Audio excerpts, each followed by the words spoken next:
Ed here with the Digital Digest, and today I wanted to share a quick unboxing and first look at the Sony SELP28135G. Now you may have noticed I've got the Sony A7R Mark II right here.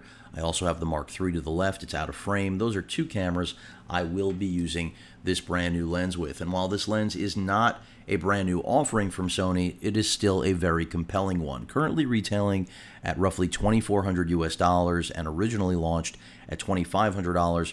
You're looking at, in my opinion, a very large but interesting piece of glass, and that's because it is a full-frame piece of glass designed specifically for video use, but with the hybrid user in mind. So whether you're a wedding videographer or a professional photographer, this really can find a way into your bag.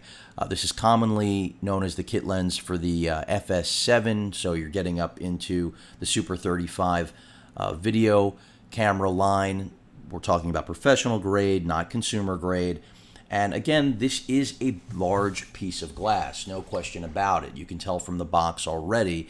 And Sony has updated this piece of glass with the, I believe it's an 18-110, which is a wider piece of glass for video users out there, but it does not have full frame capability. It is specifically designed to APS-C standards. So that's what I like about this lens, and really the only improvement for the nearly, or it is actually $1,000 price bump up that you will pay for that lens is that wider angle, as well as the fact that it does not have a fly-by-wire zoom. In other words, the zoom is real time. The electronic or servo zoom on this piece of glass is not real time. So we've got the actual carry case for the lens right here. Put that aside. A strap for the lens itself, because remember, this is a big piece of glass.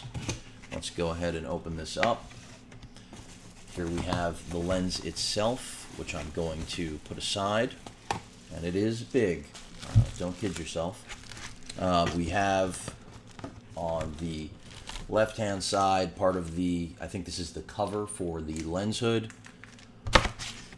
And I believe we've got some paperwork on the other side.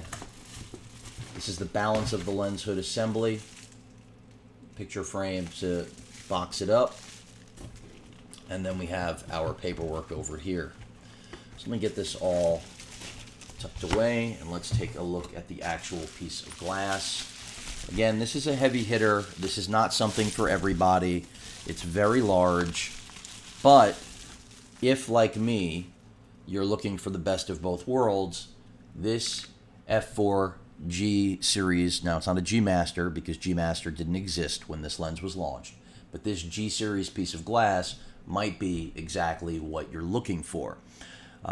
You can see already on the side we have the manual and servo switch right there, so if you want to go manual you can, but keep in mind that, as I mentioned earlier, unlike their new piece of APS-C Super 35 exclusive piece of glass that isn't full frame like this, you will have a slower zoom here. It will not be real time. So when you spin this zoom ring, there will be a delay. So if you like things to be instantaneous, you're not going to get this with this. It does have 8 speeds, 8 variable speeds for zooming.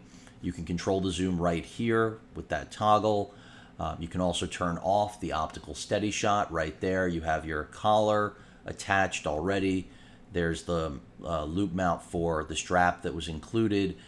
You have your iris control, which is also very nice to have, but expected on a video lens. You can see there is an iris release and lock right there, and then also the ability to turn the click on and off. So if you're shooting strictly in still mode, you'd want to have the click on so you could actually feel the steps.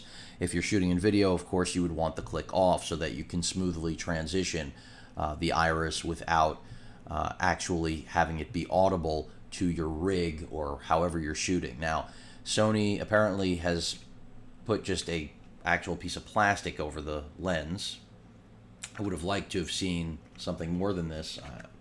I anticipated an actual lens cap, but that is what we have. So it's literally, this is pretty much disposable. I'm not sure what Sony was thinking there, but again, this is from what I've seen, and I've used it before, by the way, I didn't point that out, this is a fantastic piece of glass. But you have to be willing to live with the limitations that I've mentioned, which again really reside in the fact that it's not the fastest at f4, but again, you're getting that f4 across the 28 to 135, which I think is a very solid range. For some, not wide enough. For me, it will be. And then in addition to that, the stills I've seen come out of this, besides the video looking stellar, the stills look exceptional. They look like they're shot with a prime piece of glass, and that's very impressive considering this is a video lens. And yes, while it's bulky and it's large, just to give you an example, I'll bring out the A6500 with the Zeiss 55 attached, and you can instantly see how big a piece of glass this really is.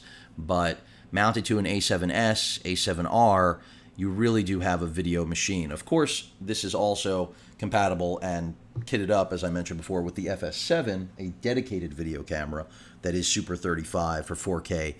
But for me, it's all about the hybrid, and that's something the brand new 18 to 110 simply does not give you, because it is an APS-C only lens, and at $1,000 more, the wider angle plus the slightly faster zoom is not compelling enough to me to say I would not consider this. And by the way, this is the exact same size, just about, as the newer, more expensive APS-C offering. That's pretty much it. You've got to look at it. Again, this is the SELP28135G to 135G with optical steady shot. Looking forward to putting it through the paces and using it here on the channel. Hope you all enjoyed the unboxing. It's been a while, but be sure much more content is in the works and on the way to all of you.